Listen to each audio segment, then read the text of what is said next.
Hey, what's going on, guys? Aarava here, and welcome back to my Let's Talk F1 2018. This one for the Renault R.S.18, the 2018 Challenger for Carlos Sainz and Nico Hülkenberg from Renault.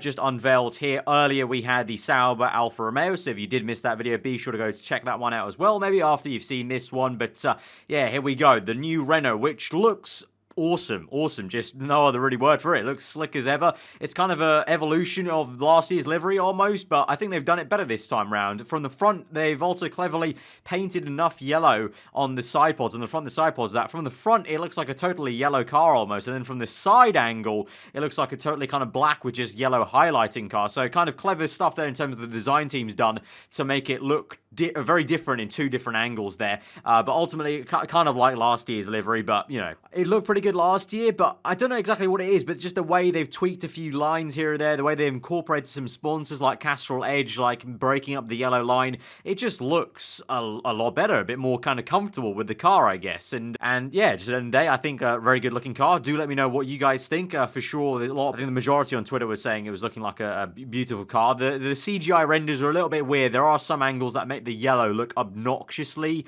quite, you know, intense yellow, and then some other angles where it's a bit more subtle. I think on track it's going to be a lot more of a subdued yellow like we saw last year, rather than the really in-your-face bright neon yellow like it does on some of these angles. For sure, if you look at some Instagram posts of some of the young drivers that were at the factory when they launched the car, you can see the yellow's not as obnoxious as it is in these CGI renders, which is a bit of a weird way to launch the car, because they actually made a real-life car in the factory, and yet they released all the pictures of the CGI render, which at first had me thinking that they were hiding a lot of stuff, because in all honesty, this looks like a very simplistic car compared to pretty much every car we've had. The Haas, the Williams, even the Sauber, the Red Bull, of course. But, you know, it's very much looking like a complete evolution of last year's car. And by that, I mean slightly different end plates to the side pods. You know, little tweak, not actually too much different. Very much like last year's.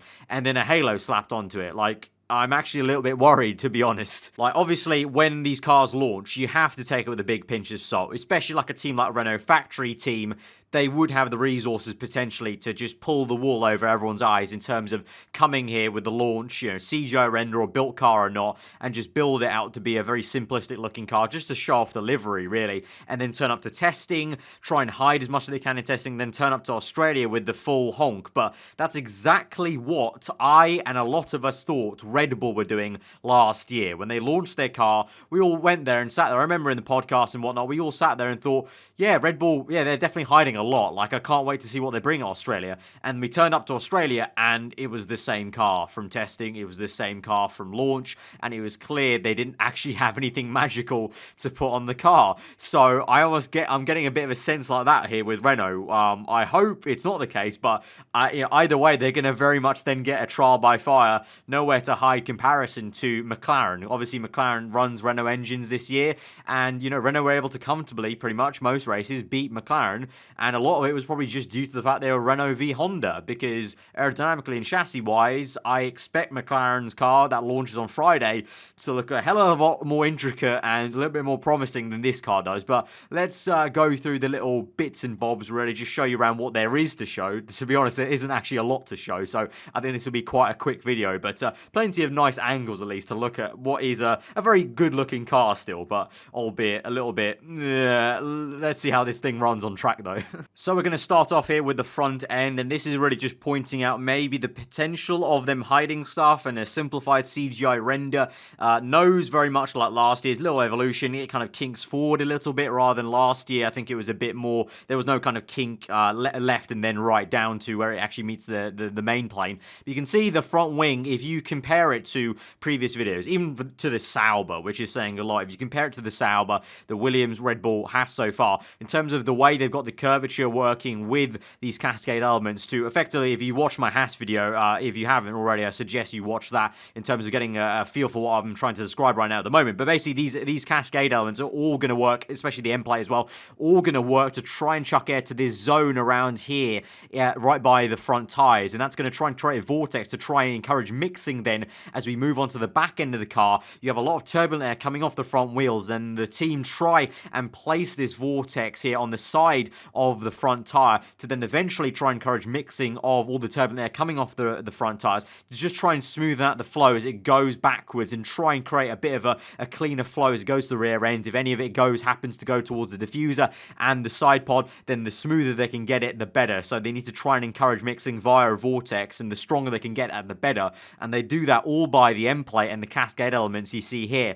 But at the moment, it just very much looks like what they had at the end of last year, Abu Dhabi testing, basically, for Renault, and not a lot has changed. Obviously, though, the front wing, that's a part which can change quite dramatically, quite quickly in testing. You know, they might go through 2 iterations in testing, then turn up with a whole new front wing at Australia, and so that's at least something I would hope they would be able to do. But very much, I think, little tiny subtle things maybe have changed from Abu Dhabi, but, not a lot to really shout about. The usual stuff that most teams have now. You have winglets underneath the car, and so all the air that goes in between either side of the nose and either side of the actual whole nose cone will get funneled to here. It will go through the suspension arms, get hit by the winglets, and those will effectively be pushed either to the bargeboard areas, or you're talking to the under tray of the car and let that go to the underfloor of the car, and all the hidden aerodynamics that are worked into the floor do their job. Speaking of the floor, this is also another thing of why I think maybe and hopefully they've turned up with a simplified thing for the launch in CGI and real life mode, because you can hardly see any squirt gaps going on here on the floor, any kind of intricate work. There's like one little upright vortex generator and one little winglet on the rear brake duct just ahead of the rear tire, but pretty much a very clean floor, which is kind of you would kind of look at that and be like, okay, it's a CGI render. But looking at the Instagram posts from young drivers who were at the launch of the Renault, it was as barren as it was in these CGI renders. So yeah, again, a lot of it is what I'm saying is, better basically Renault fans, you got to hope that a lot of the stuff is just not there on purpose because they want to try and hide everything they're going to put on this year's car. If not, it might be a very Red Bull 2017 style season for Renault where they need to rapidly just get moving. Otherwise, they might get their pants pulled down a little bit by McLaren if McLaren don't cock it up, basically, essentially. If we move to the middle of the car, then evolution of last year completely. They got that, as they called it, Aero Cat, because they used to put like some funny decals of like a kitten on it from last year to make a joke about it. But basically, evolution of the Aero Cat, if you will, on the end plate of the side pods. They've kind of split it at the top, so it's now 2 separate ones. So that will allow the slot gap in between to accelerate air, and that acceleration is going to allow the air to suck essentially a little bit better to the surface and be a bit more effective essentially. But the same kind of upright curvature connecting on to the side pod, and then no vortex generators. Cleanly, if you compare it to the Alfa Romeo video I did earlier today, you'll see the crash structure is pretty much probably just right there, basically where the Bell and Ross is, just going straight like there. You can even see that little dimple there is probably the edge of the crash structure. So they've done nothing really, intuitive there. They've just simply put it there like your standard side pod really from the last 2 to 3 years. No vortex generators, as I said, and no winglet coming up from the upright. So very simple stuff. They have done a good job of really undercutting the side pod, I'll say that, in terms of where the radiators are housed and the inlet. They've done a really good job here, you can see on the shadow work, just to really undercut the side pod to allow this big amount of space to come through. Obviously then the air is going to get attached, they hope, to the side pod and make its way along down towards the diffuser area, and then that'll obviously suck down the rear of the car. But yeah, just it's evolution of last year's car. Nothing much else to really say. Very conventional airbox for the engine. Shark fin, nothing really special there in terms of just delivery wise. I like how they've done the numbers. I like that from an aesthetic standpoint. Rear wing, nothing to shout about really. They've gone for 1 upright compared to 2, but yeah, pretty much all very standard then on the Renault from last year. You can see if we look at this different angle now from the backwards end, I've just shown in terms of the side pod, the Renault, again, like last year, I mean, it wasn't like they were lacking it last year. Last year was very smooth as well. This year, same again. They've got a great Coke bottle shape. They've really indented it. It's almost kind of like the McLaren of 2015 with the way it kind of aggressively swoops down to form that Coke bottle shape and tighten up to an effective, quote-unquote, as McLaren dubbed it, size 0 rear end. But you move to the side pod area, again, to the front of it, and look at in green, the amount of space there just left untouched by any aero devices like we saw with the Williams, the Haas, even the Alfa Romeo was trying some intricate things, maybe with some, bended floors as well. That's another thing that I'm hoping that, there's a lot of signs that this is a very simplified car because they've got no, tweaking to the floor. There's no kind of kinks in it to just subtly play with the aero here and there.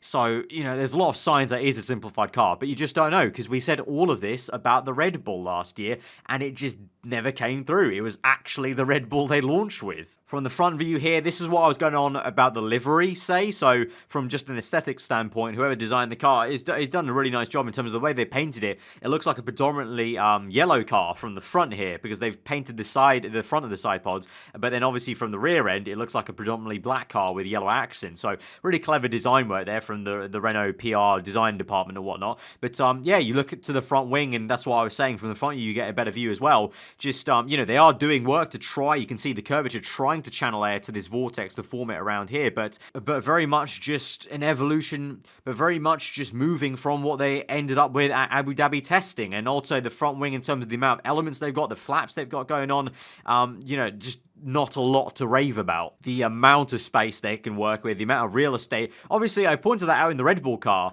but in the Red Bull car, they had a lot of stuff going on with the barge boards in front of all this space. The reason there was a lot of space on the Red Bull was due to the fact they made these side pod inlets so skinny, made the actual side pod so skinny, but Renault have very wide inlets, and very much like last year, quite bulky beginning, and then they obviously size in to that Coke bottle shape, but there's not a lot going on barge board wise. The barge boards, if you look on till we get to the side view, are very much like last year's barge boards, so there's not a lot to really just look at, honestly. We look at that side view, which is very pixelated indeed. Unfortunately, the resolution is not that great. I mean, as I've said before in a few videos, it's 2018, and these 2018 teams don't seem to understand the concept of really full-scale 4K renders of their cars, or 4K photos of their cars. But there you go.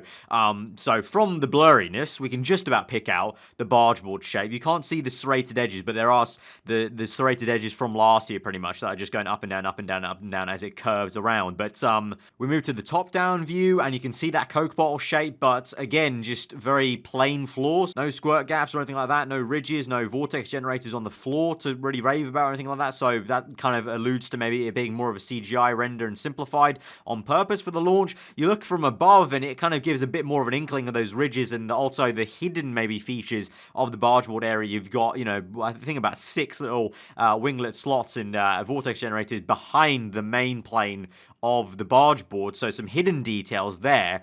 But apart from that, you can see then not a lot going on in terms of this entire area, which is massively used. This entire bit of real estate was massively used by Haas, Williams, all the teams so far, apart from maybe Sauber, but they did a little bit more intricate work with the way they made their side pods in terms of the double inlet and squeezing that space in. So yeah, that's pretty much all I have to say on the Renault. From this view, actually, with the two drivers, you can see they have the S duct there. Nothing new. A lot of teams have the S duct. If you've not seen it in my previous videos and you don't know what the S duct does, takes air from the front of from this front area. Usually the inlet's around here for most of the teams. In the past, they used to have the inlet further at the front of the car, and it's an S-shaped duct that takes air from the bottom to the top and tries and injects air to this top part of the chassis, and that injection of air tries to mix the air, and that mixing effect tries to smoothen out the air before essentially hits this area, which used to be just the helmet. Now it's the halo, so it becomes even more important actually to try and smoothen out the airflow as best you can before it hits this halo and gets disrupted. And they want to try and